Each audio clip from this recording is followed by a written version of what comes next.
Mapagpalang araw po sa inyong lahat. Welcome to DJ Sean Stories. Turn on your notification bell, like and subscribe para sa crime stories araw-araw. Sabi nga nila, ang pag-aasawa ay hindi madali. May kasabihan pa nga na ang pag-aasawa ay hindi katulad ng mainit na kanin na kapag sinubo mo ay pwede mong iliwa. Pero sino ang mag-aakala na ang piniling mahalin ng dalawang Pinay sa Amerika ang siyang mismong magpapahamak sa kanila? Iyan ang kwento ng dalawang Pilipina sa ating storya ngayon. Ang babaeng biktima sa ating unang storya ay kinilalang si Jacqueline Rose Parguan Nicolas, 32 years old. Si Jacqueline ay may asawa na si Peter Noble Nicolas III, 30 years old. May dalawang anak sina Jacqueline at 8 taon na silang kasal mag-asawa.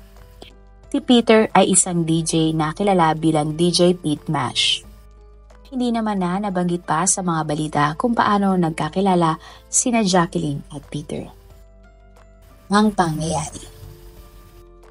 July 29, 2019, nag-check-in ang mag-asawa sa Hotel Zaza, Dallas, Texas ng alas 10 ng gabi. At bandang 10:19 ng gabi, tumawag ang hotel sa 911 para i-report ang isang babae na narinig nilang nagsasalita ng malakas. Tingin ng mga staff ng hotel, gumamit ito ng ipinagbabawal na gamot kaya tila nagwawala. Ilang beses namang kumatok ang mga staff ng hotel sa kwarto pero wala namang sumasagot o nagbubukas ng pinto. Ang babae sa loob ng kwarto ay walang iba kundi si Jacqueline at kasama niya sa loob ng kwarto ay ang asawa niyang si Peter. Matapos ang 1 minuto, muling tumawag ang hotel sa 911 para humingi na ng ambulansya dahil patuloy ang pagsasalita ni Jacqueline na tila humihingi na ng tulong. Ilang sandali pa, bandang 10:23, dumating na sa harap ng hotel ang ambulansya at paramedics. Hindi naman agad sila pumunta sa kwarto kung nasaan si Jacqueline dahil ayon sa kanila may patakaran silang sinusunod. Sila ay hindi pwedeng pumasok sa kwarto hanggat hindi dumadating ang mga pulis dahil baka magkaroon ng kaguluhan. Habang naghihintay ang ambulansya at paramedics, narinig nila si Jacqueline na sumisigaw. Mga alas 11 ng gabi, ang security ng hotel ay naririnig na nagkakagulo sa loob ng kwarto kung saan naka-check-in ang mag-asawa. Kaya naman, dali-daling nilang inakyat ang kwarto. Pero hindi sila agad nakapasok pa din sa loob. Ilang sandali pa, bandang 11:30 ng gabi, nakarinig ang security ng hotel ng isang putok ng baril. Hanggang sa makalipas ang ilang sandali ay sa wakas ay dumating na ang mga pulis sa hotel. Agad silang umakyat sa second floor para puntahan ang kwarto ni Jacqueline at Peter. Pagkatok ng mga pulis sa pinto, agad itong binuksan ni Peter. Bumungad sa mga pulis si Peter na may mga bakas ng dugo at nakasabit pa sa kanyang liig ang isang wire. Halata din daw kay Peter na gumamit ito ng ipinagbabawal na gamot dahil iba ang pag-uugali ng lalaki, tila aatakihin pa ang mga pulis. Kinailangan tuloy gamitan ng puwersa ng mga pulis si Peter para hindi na ito makapanakit pa. Nang siya ay mawala ng malay, dinala naman si Peter sa isang ospital para magamot ang mga sugat na kanyang tinamo. Samantala, pagpasok ng mga paramedics sa kwarto, idineklara nilang patay si Jacqueline. Agad siyang namatay dahil sa mga tinamo niyang pinsala mula sa tama ng mga baril. Sa investigasyon ng mga pulis, lumalabas na si Peter ang bumaril kay Jacqueline. Nakuha nila ang isang baril sa gamit na naiwan ng mag-asawa sa loob ng kwarto. Matapos ang 1 araw, nakalabas na ng ospital si Peter at agad siyang inaresto. Kinasuhan siya ng murder at pansamantalang ikinulong. Pero nakalaya si Peter matapos makapagpiyansa ng $250,000 o 14 million pesos. Labis namang ikinalungkot ng nanay ni Jacqueline ang nangyari sa kanyang anak. Ayon kay Tess, buhay pa sana ang kanyang anak kumaagang dumating ang mga pulis at pinasok agad ang kwarto. Sinabi din niya na dapat ay pinuntahan na si Jacqueline ng mga paramedics dahil naririnig na nga nila itong humingi ng tulong at hindi na inantay pa ang mga pulis. Dapat daw simula nang marinig na ang kumusyon mula sa hotel room ay puwersahan na itong pinasok para masagip pa si Jacqueline. Para rin sa kanya, hindi niya matanggap na wala na ang anak at tila nadurog ang puso niya nang marinig ang masamang balita. Ang alam lang ni Tess, masaya ang mag-asawa kasama ang kanilang mga anak. Dagdag pa ni Tess, wala siyang alam na may away sa pagitan ni Peter at Jacqueline. Hindi niya din alam na sinasaktan ni Peter si Jacqueline sa buong pagsasama ng dalawa. Mabait at magalang daw si Peter kaya nagulat siyang nagawa ng lalaki ang krimen sa kanyang anak. Makalipas ang ilang buwan, wala pa ding lumabas na balita kung ano ang final na hatol kay Peter.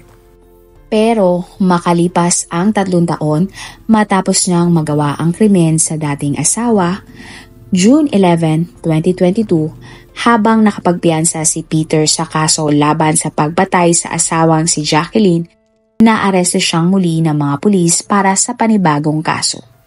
Ang kaso ay charges of assault on a pregnant person at deadly conduct arising from multiple incidents. Sa investigasyon ng mga pulis ng June 9, 2022, nagkaroon ng pagtatalo sina Peter at ang kanyang mapapangasawang 7 buwang buntis. Para kasi umanong binastos ni Peter ang bago niyang karelasyon. Hindi na inilabas pa sa media ang totoong pangalan ng fiancé ni Peter at ang kanyang litrato. Kaya naman pangalanan na lang natin siyang Ava. Sinundan ni Peter si Ava sa shower at pinilit ang babae sa isang sexual na aktibidad. At dahil tumanggi ang babae, sinaktan umano siya ni Peter at pinagsalitaan ng hindi maganda. Sinabihan naman ni Ava si Peter na siya ay tumigil na. Kaya naman umalis na lang si Peter. Makalipas ang 2 araw, habang nagdadrive si Ava kasama si Peter, bigla na lang umanong nagalit ang lalaki at ginulo siya sa pagmamaneho. Muntik na silang maaksidente dahil nga sa ginawa ni Peter. At nang makauwi na sila sa kanilang bahay, nilak ni Peter si Ava sa kwarto at kinumpiska ang susi at cellphone ni Ava. Ginawa ito ni Peter kay Ava para hindi ito umalis ng bahay. Kinuwento din ni Ava sa mga pulis ang iba pang ginawa ni Peter sa kanya ng May 20 hanggang June 11. Dito na nagsimula ang mga pulis na mas lalong imbestigahan si Peter.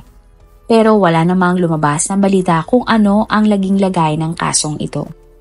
Sa kasalukuyan, nakakulong si Peter sa Dallas County Jail at hindi pinayagang makapagpiyansa. Ongoing pa din ang kaso sa kanya at wala pang ibinabang hatol para sa pagpatay niya sa asawang si Jacqueline at ang pananakit niya kay Ava. 2023, California. Para naman sa pangalawang kwento, nangyari ito sa California sa isang Phil-Am na babae kung saan binaril siya ng kanyang kinakasama at sa kasamang palad ay nasaksihan pa ang krimen ng kanilang anak. Ang babaeng biktima ay kinilalang si Frances Kendra Lucero, 27 years old. Siya ay nag-aral sa El Camino High School sa South San Francisco. Isang honor student si Kendra na mahusay din sa pagsasayaw at paglalaro ng volleyball. Matapos makapag-high school, si Kendra ay nag-aral sa optometry sa Skyline College. Habang nag-aaral ng kolehiyo, lumipat sa isang apartment si Kendra kasama ang isa niyang kaibigang babae. Nagkaroon ng interes si Kendra sa mga healing crystals. Sinimulan niyang ibenta ito online bilang bracelets at necklace. Hindi pinapalampas ni Kendra ang mga family gatherings. Madalas ay kumakanta sila ng karaoke at nagluluto nga ng mga Filipino foods. Nang naglaon, nakilala ni Kendra ang isang lalaking nagngangalang Romier Narag o Romel, 27 years old. Hindi naman na nasabi sa mga balita kung ano ang nasyonalidad ni Romel pero pinaniniwalaan na siya ay Phil-Am din. Kalaunan, nagkaroon ng relasyon si Kendra at Romel. Matapos ang ilang taong pagsasama ay nagkaroon sila ng 2 mga anak. Ang magkarelasyon ay nakatira sa bahay ng pamilya ni Kendra. March 6, 2023, pauwi na mula sa isang handaan sina Kendra at Romel kasama ang kanilang mga anak. Nagkaroon ng pag-aaway ang magkasintahan nang nasa loob na sila ng bahay. Nagkainitan at nagkasagutan ang dalawa. Bigla na lang kinuha ni Romel ang isang baril na kanyang pagmamayari. Maya-maya pa ay pinaputokan na ng baril ni Romel si Kendra. Sa kasamaang palad, agad na ikinamatay ni Kendra ang tinamo niyang mga pinsala mula sa baril. Pinaniniwalaan pa ngang nasa loob din ng bahay ang 2 anak ni Kendra nang mangyari ang krimen. Ang mga kapitbahay na nakarinig ng putok ng baril ay agad na tumawag ng mga pulis at ambulansya. Bilis namang rumospondi ang mga pulis sa lugar kaya nahuli agad nila si Romel. Kinasuhan si Romel ng murder at child endangerment. Siya ay ikinulong sa San Mateo County Jail habang naghihintay ng trial. Hindi naman na naidetalye pa sa media kung ano ang pinag-aawayan ng magkasintahan. Sumisigaw naman ng hustisya ang buong pamilya ni Kendra. Sa isang article, sinabi ng ina ni Kendra ni si Lizelle na sobrang sakit at hindi nila matanggap ang nangyari sa kanyang anak. Dagdag pa niya, walang magulang ang gustong ilibing ang sariling anak. Ayon din kay Lizelle, matalino at masipag ang anak niyang si Kendra. Parang nanay nga daw si Kendra sa 2 niyang nakababatang kapatid. Nakita daw ni Lizelle kung paano maging mabuting ina si Kendra sa kanyang mga apo. Banggit niya na hindi niya nga masyado kilala si Romel dahil halos katitira lang naman ito sa kanilang bahay. Tulad ng iba pang magkarelasyon, nakikita niya na nagkakaroon ng pag-aaway sa pagitan ng kanyang anak at ni Romel pero nare-resolba naman daw ito agad. Nakatanggap naman si Lizelle ng mga suporta mula sa mga kapwa Pilipino at nagdaos sila ng isang misa para kay Kendra ilang araw matapos ang krimen. Nasa kustodiya na ng pamilya ni Lizelle ang naiwang 2 anak ni Kendra. Sa kasalukuyan, wala pang lumabas na final na hatol sa kaso ni Romel. Pero kung siya ay mapapatunayang guilty, maaari siyang matulan ng habang buhay na pagkakakulong. Marami pong salamat sa inyong panonood. Meron ba kayong mga kwento na gusto nyong i-share sa ating mga manonood? O kung may personal po kayong kwento na gusto nyong i-feature sa ating channel, i-comment down below nyo lang ang inyong mga suggestions. Para naman po sa dagdag kalaman, i-subscribe nyo din po at i-follow ang ating iba pang YouTube channel katulad ng Tagalog Facts and Mysteries by DJ Sean at Manila Boy Wonder Philippines. Marami pong salamat sa pagsuporta nyo sa aming mga channel. God bless everyone!